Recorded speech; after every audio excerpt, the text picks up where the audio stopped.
कल जग नहीं कर जग है ये, यहाँ दिन को दे और रात ले। इस जग का सौदा नकद है, इस हाथ दे इस हाथ ले।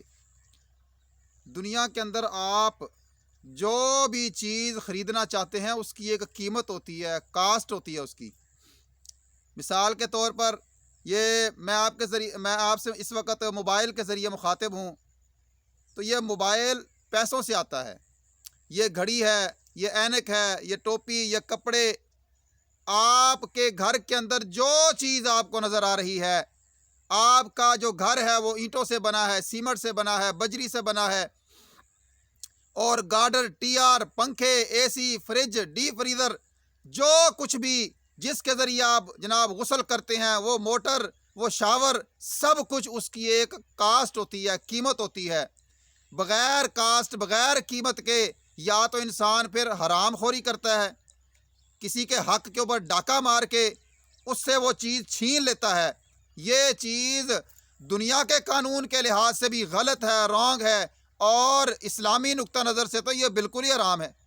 फिर उसका एक दूसरा जो तरीका है उस चीज़ को हासिल करने का, जो चीज़ भी आप हासिल करना चाहते हैं वो चीज़ हासिल करने का तरीका ये है कि आप उसकी कीमत अदा करें, कास्ट अदा करें। ठीक है ना जी, हर चीज़ के ऊपर कास्ट लिखा होता है, इतने रुपीज़ की है, इतने रियाल की है, इतने डॉलर की है, इतनी ये। ठीक है जी, तो कामयाबी जो है दुनिया के अंदर, जो इंसान भी आपको कामयाब नज़र आ रहा है वो इंसान उस कामयाबी की कास्ट अदा करके, उसकी कीमत को अदा करके उस मैदान के अंदर कामयाब हुआ है वो बंदा। ठीक है ना जी, आप दुनिया के अंदर मोहम्मद अली किले देख लें, दुनिया का जो फास्ट तरीन जो इंसान था, यूसीन बोल्ट उसका नाम था। ये एथलेट के अंदर उसने 7-8 से ज़्यादा गोल्ड मेडल हासिल किए। दुनिया के अंदर आप क्रिकेट का मैदान हो, हॉकी का मैदान हो, कारोबार का मैदान हो, बिजनेस का मैदान हो, और उसके बाद एग्रीकल्चर का मैदान हो, सियासत का मैदान हो, साइंसदान हो, ठीक है ना जी, या आप फार्मूला रेस देख ले, जो इस वक्त दुनिया के अंदर जो भी इंसान आपको विक्ट्री स्टैंड के ऊपर खड़ा हुआ नजर आएगा वो अपनी जनाब कास्ट अदा करके कामयाबी की, उसने जनाब वो कीमत अदा करके उसने वो कामयाबी। कीमत क्या है? हमारी नज़र के अंदर सिर्फ पैसा ही कीमत है।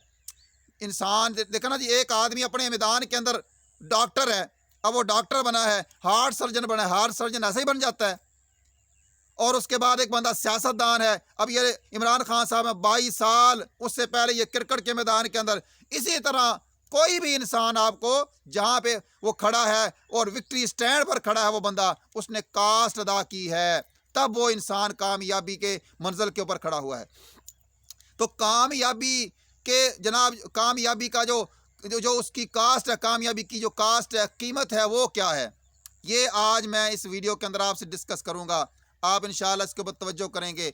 उसकी सबसे बड़ी जो कीमत है वो उस कामयाबी के रास्ते के ऊपर चलना है। पहले इंसान, ठीक है ना जी, सबसे पहले तो इंसान उस कामयाबी का जो गोल है, जो मंजिल है, उसको अपनी नज़र में रखे। और उसके बाद जाहिर है आपने अगर वो गोल सेट किया है, आप क्रिकेटर बनना चाहते हैं, फुटबॉलर बनना चाहते हैं, सियासतदान बनना चाहते हैं, बिजनेसमैन बनना चाहते हैं, कारोबार करना चाहते हैं, जाहिर है पहले दिन तो कामयाब नहीं होंगे।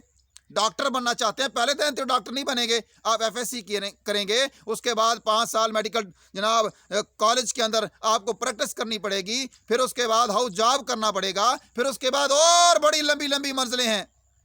फिर उसके बाद आप जनाब जहाँ पे जाएंगे सलामन सलामा होगी, डॉक्टर साहब आ गए हैं, आपके सामने लोग झुकेंगे और आपको सलाम करेंगे। ठीक है ना जी, आपका इंतज़ार करेंगे, 20 लोग के डॉक्टर साहब आएंगे। तो सबसे पहले जो कामयाबी की जो कास्ट मंजिल की तरफ जो रास्ता जाता है, उस रास्ते को चूज करना, उस जनाब रास्ते को उसके ऊपर चलना शर्त है। तब इंसान, जब इंसान कामयाबी के रास्ते के ऊपर चलता है ना, फिर कामयाब होता है। आप जरा देखें मेरी तरफ, कामयाबी का रास्ता जो है, सबसे पहले अगर हम कामयाब होना चाहते हैं, सबसे पहला जो कामयाब कर जो ना सबसे पहला जो हम काम करें वो रात को जल्दी सोना है। ठीक है ना जी, ये है सबसे पहली उसकी कीमत जो है कामयाबी के रास्ते पर जाने के लिए। ये अमेरिका का एक बहुत बड़ा जर्नल था, ये अफगानिस्तान के अंदर मिक क्रिस्टल था या गालिबन जो भी था, मैदान जंग के अंदर भी जहां पर गोलियां और गोले बरस रहे होते थे अफगानिस्तान के अंदर, उसका बयान आया था कि जितना मर्जी टेंशन का माहौल हो, मैं रात को 10 बजे सोता हूं और सुबह 6 बजे उठ जाता हूं। और उसके बाद उनको छोड़ें आप, हमने कलमा पढ़ा है नबी सल्लल्लाहु अलैहि वसल्लम का। आप सल्लल्लाहु अलैहि वसल्लम की हदीस है, मगरिब के बाद आप सोना पसंद नहीं करते थे और ईशा की नमाज के बाद जागना पसंद नहीं करते थे। जैसे ईशा की नमाज पढ़ी फौरन सो गए।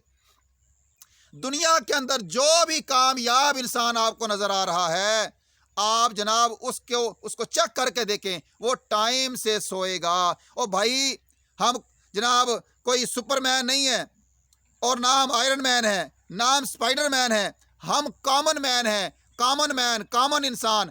हमें जनाब 8 घंटे लाजमी जनाब हमें नींद चाहिए, 8 घंटे कमो बेश, 8 घंटे या 7 घंटे। अगर हम नहीं सोएंगे तो फिर हमें ऊँग आएगी, नींद आएगी। हम जिस मकसद के राही और जिस मंजिल के मुसाफिर हैं, हम कभी उस मंजिल पर नहीं पहुंच सकते। तो सबसे पहला जो कीमत हम अदा करें, हम जल्दी सोएं। लेकिन हमारी मुसीबत ये है कि रात को आप गुलबर्गों को देख लो, लिबर्टियों को देख लो, आजम मार्केटों को देख लो, आप जनाब अनारकलियों को देख लो, और उसके बाद जनाब लाहौर, कराची, पेशावर को देख लो।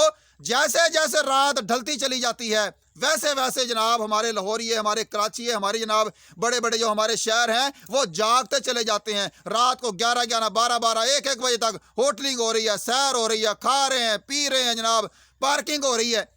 और अल्लाह के बंदो, हमें क्या हो गया है? इसीलिए आज मुसलमान कौम जो है वो जनाब पस्तियों की उस अता गहराई के अंदर गिर चुकी है। ठीक है ना जी। तो रात को सबसे पहले जो काम करना है वो आप अपने मोबाइल को साइड पर रखें। हम जनाब रात को जब हम सोने के लिए बिस्तर पर जाते हैं, मोबाइल खोल लेते हैं। अब मोबाइल के अंदर जनाब हमने खबरें पढ़ी हैं, इतने मर गए हैं, इतना धमाके हो गए हैं, ये जनाब गुर्बत हो गई है, महंगाई हो गई है, फलां हो गया है, फलां मसला हो गया है, फलां मसला हो गया है। और अल्लाह के बंदो, ये चीज़ें हम पढ़ के हमें नींद कहाँ से आएगी? तो सबसे पहले जनाब जैसे घर के अंदर जाएँ आप, और उसके बाद बीवी बच्चों के अंदर बैठें, रात को जनाब ईशा की नमाज पढ़ें। ईशा की नमाज के फ़ौरन बाद सो जाएँ आप। अल्लाहुम्मा बिस्मिका अमूतु व अहया। अल्लाह ने कुरान के अंदर फरमाया, वजअलनल लैला लिबासा वजअलनन नहारा माशा, और मैंने रात तुम्हारे लिए लिबास बनाया है। वजअलना नौमकुम सुबाता, मैंने जनाब नींद तुम्हारे चैन, आराम, सुकून, आपको रिलैक्स देने के लिए, आपकी आंखों को रिलैक्स, आपके मेंटल को, आपके जनाब ये दिमाग को, ठीक है ना जी, इसको रिलैक्स देने के लिए, आपके हार्ट को, आपके पूरी बॉडी को जो रिलैक्स मिलना है, वो सबसे बड़ा जो रिलैक्स है वो नींद है। तो हम जब रात को सोएं तो ये दुआ पढ़ के सोएं। अल्लाह के नबी सल्लल्लाहु अलैहि वसल्लम फरमाते हैं, अगर आपको नींद ना आ रही हो तो फिर ये अल्लाह के नबी सल्लल्लाहु अलैहि वसल्लम ये कहा करते थे, अल्लाहु अकबर कबीरा, अल्लाहुम्मा रब्ब जिब्राईल व मीकाईल व इसराफील फातिरस समावाति वल अर्ज़। ठीक है ना जी। ये दुआएं पढ़ते चले जाएं। और उसके बाद ये है कि और जो जो दो दुआएं हैं, अल्लाह को याद करते रहें। जिब्राईल अलैहिस्सलाम जनाब कितने बड़े जनाब, वो फरिश्तों को नींद नहीं आती, लेकिन हम इंसानों को नींद आती है। तो जब हम ये दुआएं पढ़ेंगे, अल्लाह बिस्मिका अमूतु व अहया, और उसके बाद और जो अज़कार हैं, सुभान अल्लाह, अल्हम्दुलिल्लाह, अल्लाहु अकबर, और उसके बाद जनाब आप कुरान की तिलावत शुरू कर लें। इंशाअल्लाह ना आपको गोलियों की जनाब ज़रूरत पड़ेगी, शैतान आपको खुद सुलाएगा। ये दुआएं पढ़े, ठीक है ना जी। और उसके बाद जब आप दुआएं पढ़ेंगे, अल्लाह ताला इंशाअल्लाह आपको नींद की वादी में ले जाएगा। तो रात को सोना, ठीक है ना जी, ये कामयाबी की पहली कीमत हम अदा करेंगे। हम जनाब पहली सीढ़ी पर ही फिसल जाते हैं, टाइम से सोते नहीं हैं, सुबह को भी टाइम से उठते नहीं है, नमाज गई, फजर गई, तहज्जुद गई, और जनाब बेशुमार दिन को जनाब उठे, और उस वक्त उठे जब वो नहूसत का एक वक्त शुरू हो जाता है। अल्लाह के नबी ने फरमाया, जब वो बंदा सूरज निकल जाता है और वो इंसान उठता नहीं है, तो शैतान उसके ऊपर पेशाब करता है, शैतान उसके कान के ऊपर धार करता है कि अब सोया रहा है। ठीक है ना जी। अब वो सारा दिन उसका नहूसत के अंदर जनाब उसमें गुजरता है, लड़ाइयाँ, झगड़े, फितने, फसाद। तो हम रात को जल्दी सोएं। ये जनाब कामयाबी की पहली सीढ़ी है, पहली मंजिल है। इसकी हम पहली कीमत जो हम अदा करेंगे, कामयाब अगर हम होना चाहते हैं, तो उसकी पहली जो सीढ़ी है वो है टाइम से सोना।